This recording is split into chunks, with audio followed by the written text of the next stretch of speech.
Hey everyone. So today we're going to take a last look at trigonometry. This is our last lesson. And there's really nothing new to talk about today. Everything that we have already talked about, you're going to keep doing. The difference with today's lesson is we're going to get into multiple triangles. So instead of just one triangle, you're going to see two triangles touching each other, or you're going to see you have to draw. You have to end up drawing connections between two different objects, and then suddenly when you draw those connections, then you see your two triangles. And for the most part, what happens is you will need to try and find a common side between the two triangles. If you can find a common side between the two triangles, then what happens is that will open the door to get you into the other triangle. Often what you're asked to solve is in this one triangle where there's not a whole lot of information, but then suddenly you see there's this common side, and with the other triangle, you have enough information to get the common side. Then you get the common side, and you're good to go to actually answer the question that you want. Now, one of the things that I've been preaching at you on is that you should never use something that you've solved for in the next step of the question if you don't have to. Here in this lesson, this is where you're going to notice now you're going to have to. Okay, so I would mark something like this a little differently. If you made a mistake in the first section, but then you carried that mistake well and there was nothing else you could do, then I'm going to mark that a little differently than if there was something else you could have done and you chose to use your mistake, your wrong answer. Okay, so these ones get marked a little bit different. We're looking more for the process. So even if you did the first part wrong, that doesn't mean you're hooped for the second part. Okay, so let's take a look at a few things together here. The hint to working with diagrams that involve multiple triangles is usually to start with a common side.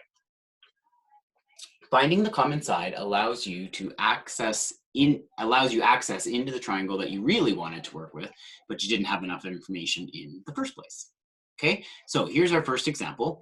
From the window of one building, Sam finds the angle of elevation to the top of the second building to be 41 degrees. The angle of depression to the bottom is 54 degrees.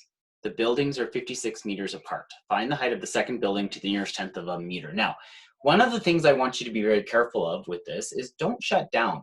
Often in math, we see a bunch of words and we're like, oh, this question is too hard. It's not too hard. They just had to give you lots of information. So you go through the question, you stop at each piece of information and you say, okay, what does that look like on my diagram? So what do we know? We know that Sam is somewhere at a window of one of the buildings. So it doesn't really matter where we put Sam. So I'm gonna stick Sam right there, okay? Totally doesn't matter, but that's where I stuck him. And now we are told that the angle of elevation from there to the top of the other building. So that's the line I drew right here. Okay, and remember that an angle of elevation has to form with a horizontal line. So right away, I stuck in my horizontal line. Okay, and then I could mark my angle of elevation. That's made by a horizontal line and a line going up. Okay, so that angle of elevation is 41 degrees. And then already I see a cute little right triangle there. Okay, then I have the angle of depression. So Sam hasn't moved, he's in the same window, but from there he's looking down to the bottom of the building, and the angle of depression is 54 degrees. So I have a line going down to the bottom, and then a reminder that the angle of depression also has to form with a horizontal line. I know we talked about this last day, but be very careful that you don't end up putting your angle of depression here. It has to form with a horizontal line. So now what we see is I have the ability using this little triangle to figure out what x is. X would represent the distance from there to there, okay? Then using this little triangle, I have the ability to get y, which is the distance from there to there. So the question is, what's the height of the second building? Well, all I have to do is add those two pieces together.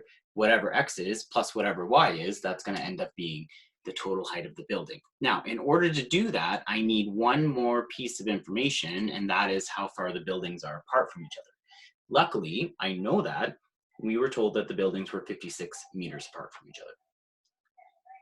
So the first thing I'm going to do is solve for x. So I'm going to say that the tan of 54 opposite over adjacent would be x. X is my opposite in this case, over 56 is my adjacent in this case. Okay, so now if I want x by itself, I'm right back to where I was a couple lessons ago. Okay, nothing else has changed. If I want x by itself, I have to get rid of a division of 56. So I'm going to multiply both sides by 56.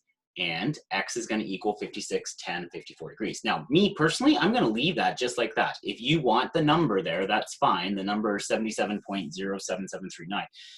Blah, blah, blah, blah, blah. But you're about to use this in the next step. So if you're going to write a decimal here, if you're actually going to put that in your calculator and tell me what the answer is, make sure you are giving me like 4 or 5 decimal places. Never round in the middle of a question. As soon as you round in the middle of a question and you use that in the next piece, it throws off your answer and you will lose marks for rounding error. Okay, so just be super, super careful of that. Now, y, the letter y, this unknown here, we're going to solve it the same way. If I'm looking at this triangle, the 41 degrees, okay, so y would be my opposite and the 56 would be my adjacent again. So I'm going to use tan. Tan of 41 is y over 56. And again, I multiply both sides by 56. So y equals 56 tan of 41. That does represent whatever that height is. Again, if you want it as a decimal, that's totally fine. But give me a bunch of decimal places so that you don't run into a rounding error. So y is 48.68006. And so the height of the entire building will be those two measurements added together, and we get 125.8. Notice that's where I rounded, okay? The question did say to round to the nearest tenth, so this is now where I make the conclusion. I look at what that answer is and I do the proper rounding. So the height of the building is 125.8 meters, okay? All right, solve triangle ABC given angle ABD is 40 degrees, little a is 6 centimeters, and little c is 4 centimeters. Round all answers to the nearest tenth. Now, what I need you to notice right away, first of all, is you are solving for triangle ABC. That's A, B, C. You are solving, that was a really bad tracing, but you are solving for that whole big triangle there. Okay, now remember we talked about the phrase solve. Solve means you need to show me every angle and every side. So you need to tell me what angle A is, what angle B is, what angle C is, and you need to tell me what side A, side B, and side C are. Now, what I want you to notice though is triangle ABC is not a right triangle. We are not given any information about that. But they broke triangle ABC, the big guy, into two little guys that are right triangles, okay? So triangle ABD, this guy here, I'm just gonna switch the color so you can see. Triangle ABD is a right triangle, and we can use that information. As well, triangle DBC is also a right triangle, and we can use that information, okay? Remember at the beginning I said a common side is often important. So this guy here is our common side. So we're gonna need that guy in order to figure out all the pieces. Even though it's not part of the whole triangle, it's not gonna be part of our solution, we still need to figure him out because he's the common side to both of these little triangles, okay? So let's take stock of what we know. We know that angle ABD, now I really want you to be comfortable with this, and this often causes confusion, so I wanna make sure you understand what this is saying. Angle ABD is the angle formed when we go from A to B to D. So it would be this angle right in here, okay? When we have multiple possibilities for angles, we always list the angle with 3 letters, and then that way there's no interpretation there. Like I can't just call that angle B, because angle B could be this guy, or it could be this guy, or it could be this guy, right? So you got to be super careful with that, and that's why as soon as there's ambiguity, we would label any angle that we want with 3 letters so that we can ensure we are communicating exactly where that angle is, okay? So we know angle ABD is 40. We know little a, that would be this guy here, right? That's the side opposite angle A. Little a is 6, and we know little c is 4, so that would be the side right here, okay? Because that's opposite C. Okay, so let's put all that stuff that we know in, and now we're gonna start solving. So obviously, I'm gonna start with triangle ABD. Now, the reason I said obviously is because when you look at angle BDC, or sorry, triangle BDC, there's actually only one piece of information I know there. I don't know anything else. So that's why I need to get this common side. That common side, length BD, is going to enable me to get into the other triangle to find those pieces of information. I can get angle A fairly easy, because in this triangle, remember, all the angles in any triangle have to add up to 180. And in triangle ABD, I know the 90 and I know the 40. So that's a quick and easy one to get. Measure of angle A. And of course, that's not what I did first. Sorry, but that's okay. We'll just work on side AD first, and we'll come back to angle A in a second. So what I did is I'm looking for length AD. And so I know that this is 40 degrees, and I know that my hypotenuse is 4. So I'm looking for the opposite. I have the hypotenuse. The trigonometric function that uses opposite and hypotenuse at the same time is sine. So I've set myself up to say sine of 40 degrees is opposite, which I just called AD for now, over hypotenuse. So AD over 4. To get AD by itself, I'd multiply both sides by 4, and AD ends up being 2.5712. Notice I've given 4 decimal places. I've been told to round to the nearest tenth, but this is not a final answer. I'm not rounding anything to the nearest tenth until I actually get to the final answer, okay? Then we'll take a look at angle BAD, which is what I wanted to do in the first place, and I went 90 minus 40. Now, I knew that this angle here, just let me get a thing on, this angle here and this angle here has to equal 90, because this angle here was already 90. So if I already have a 90, 180 minus 90 is 90. So that's why I just went 90 minus 40. Okay, hopefully that makes sense. And then that gives me measure of angle BAD is 50 degrees. And then I'll get side BD. So to get side BD, I'm still going to use these two. So I'm looking at the 40 degrees. Side BD is my adjacent, and then I have my opposite as 4 degrees. So the dude that uses the adjacent and hypotenuse at the same time is cosine. So I'll go cosine of 40 degrees equals BD over 4. Now to get BD by itself, I multiply both sides by 4, and BD ends up being 3.06418. Okay, so again, 4 or 5 decimal places, no rounding to the 10th until your final answer. Okay, so I've now posted everything that I know from that triangle. I've just put it right on the diagram, and now you can see I've got a gateway into triangle DBC, because now I know 2 sides and I know that 90-degree angle. Okay, so to get DC, what I need you to see here is I have a right triangle and I know 2 sides. Anytime I have a right triangle and I know 2 sides, I'm going to use the Pythagorean theorem. So a squared plus b squared equals c squared, but you have to remember that c squared, or the c, always is the hypotenuse. In this case, you were given the hypotenuse. It's right here. It's 6. So it's going to be 3.06418 squared plus b squared equals 6 squared. Okay, make sure that the 6 squared is by itself. So what I did was, I just want to make sure you understand what I did. Actually, I'm going to write it here. If I did 3.60, what was that? 3.60, no, 06418.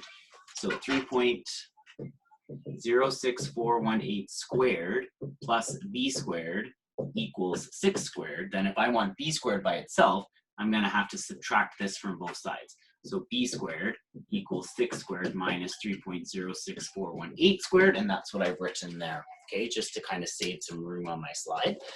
So then 6 squared minus 3.06418 squared, okay, that's going to give me roughly 25. I'll tell you just in case you want to check your work there. So 6 squared minus 3.06418 squared is 26.61. And then I just took the square root of both sides. So that's how I got D as 5.15857. Okay, so as you're doing this, make sure you're showing me these steps. I'm just showing you how to get it and showing you the answer just for the purposes of our conversation here. Your communication, though, is always of utmost importance. So you want to make sure you're communicating all the steps to me, okay? Okay, so now I've got that side, and so I've got all 3 sides of a triangle. I still need this angle in here and I need this angle in here. But as long as I have two sides, I can get those angles because I can establish what the ratio is, and then I can just arc sine or arc cos or arc tan, just depending on what pair I had, okay? So in order to do that, I'm gonna first solve for angle DBC. Now angle DBC is DBC, so I'm right in this corner right here, okay? And so what I chose is I chose to use the 3.06418 and the 6. If I'm looking for that angle there, the 3.06418 is my adjacent side, and the 6 is my hypotenuse of this little triangle. And so which trigonometric function uses adjacent and hypotenuse together? That's cos. So I'm saying I'm going to take the arc cos of the adjacent divided by the hypotenuse. So the arc cos of 3.06418 divided by 6. And that gives me 59.3 degrees. Okay, then I'm going to go down to this guy here. And I'm gonna, if I use the same, doesn't really matter, right? I could use sine and say it's this guy over this guy, or I could use cos and say it's this guy over this guy, or I could use tan and say it's this guy over this guy. Okay, it totally doesn't matter. I happen to use sine. So I'm gonna arc sine 3.06418 all over 6, and that's gonna give me 30.7 degrees. And then as a check, I could add the 30.7 degrees and the 59.3 degrees, make sure that equals 90, right? Because if this guy here is 90, then these two angles here have to also add up to 90, so I get the 180 that's in the triangle, okay? All right, so now I found all these missing pieces. Now what I need to do is actually conclude. I have to think back to, I'm looking at triangle ABC, not these two little triangles. So I have to conclude what is angle A, what is angle B, what is angle C, and then what is side A, what is side B, and what is side C. Okay, so remember, angle B will be these two little angles added together. Side B will be this guy plus this guy added together. Okay, so those are just things you have to kind of take into account. So my conclusion, AB, which is side C there, is 4. BC, also known as side little a, would be 6. And AC, known as little b, would be 7.7. All I did was I added those two together, okay? And notice that now that I'm concluding, now I'm paying attention to the rounding, okay? You were asked to round to the nearest tenth, so my answers are now to the nearest tenth. I left the 4 and 6 because they were given to me.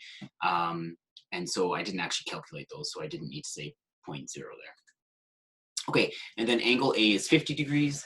Angle B is 99.3 degrees. I just added those two little guys together. And angle C is 30.7 degrees. Okay, awesome. It's a great little test question. Okay, the angle of elevation from the top of building A to the top of building B is 17 degrees. The angle of depression to the base of the building is 60 degrees. Building A is 125 meters. Determine the height of building B. Now this is similar to the first question, except I gave you slightly different information. So I want you to try and label the information on your own diagram. So pause me for 1 sec. And then this is the picture that you should have put.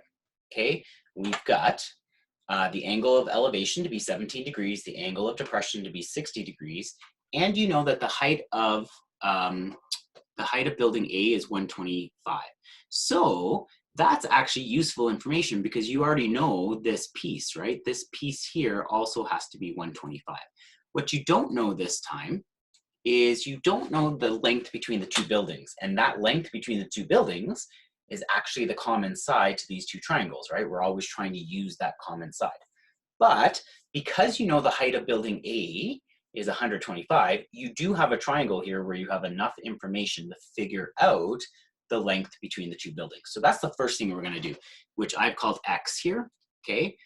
We're gonna try and figure out the length between the two buildings. Now, if I use this triangle here, in order to do that, I know that opposite 60 is 125, and I'm actually solving for this guy, which would be my adjacent. So who uses opposite and adjacent? That would be the tangent ratio. So I'm gonna say tan of 60 is 125 over X. Now, in order to get X by itself, remember, I have to multiply both sides by X and divide both sides by the tan of 60.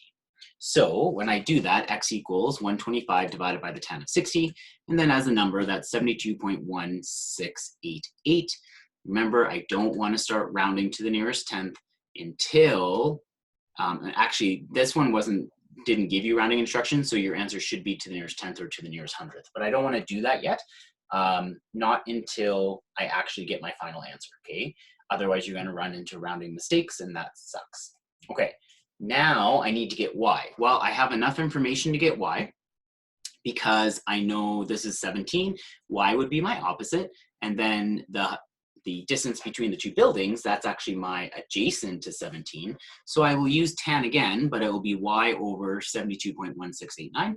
So then y ends up being 72.1689 multiplied by the tan of 17. Okay, and that is 22.0642. Now you may laugh at this conversation, but a lot of kids, when I ask them a question like this on a test, they then conclude and say, okay, now I have to add x and y together, because in other instances, that's what you did. But you don't here. X has nothing to do with the height of the building. X was the distance between the two buildings, okay? The height of building B is your y value plus this distance here, which was 125. So I need to go 22.0642 plus 125, okay? And so that ends up being building B is 147.1 meters. Now, try this guy. Now, I would love it if you read this question, draw it, figure it all out before you listen to me say anything. Okay, so give me a pause. All right, so when you are told that the trees in the park are 148 meters apart and the observer is 108 meters, and they're standing halfway between the two trees, that's very helpful because now you know the distance from the observer to the tree on the left and the observer to the tree on the right. You just divide 148 by 2. You also know the angles of elevation to be 17 and 23. So these are all the things that you should have gleaned from the question. Now, you were asked for the difference in height. There are two different ways you could go about doing this. Some of you may have found the entire height of the tree on the right, and the entire height of the tree on the left, and then subtracted them, which is fine. You get the right answer, but you actually made your life more complicated because I only actually want the difference. If I only want the difference, I don't need to take into account this piece, which is the height of the observer, which is 1.8, because it's the same piece on both sides here, right? So the difference between the height of the trees is still just going to be the difference between this piece and the difference between this piece. So I'm just going to find x, which is that height, and find y, which is that height, and I'm just going to subtract them. I'm going to ignore the 1.8 completely, okay? Either you throw the 1.8 into both of them or you don't throw it in at all. Either way, you still get the same answer, okay? So if I am looking at this, I'm going to solve for x first. So I'm looking at this 23 degrees. This x is my opposite. The 74 is my adjacent, so I'll be using 10. And of course, I didn't start with x because, you know, why would I start with something in alphabetical order? Sorry about that. So we'll go over and solve for y first. But same setup, it's just I'm using the 17 degrees. So y is my opposite, 74 is my adjacent. So y ends up being 74 times the tan of 17.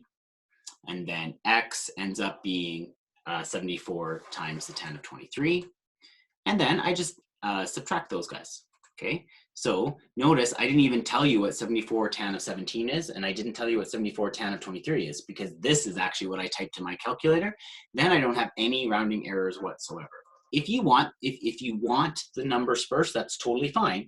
Just make sure you write them with like 5 or 6 decimal places so that you don't run into any rounding errors.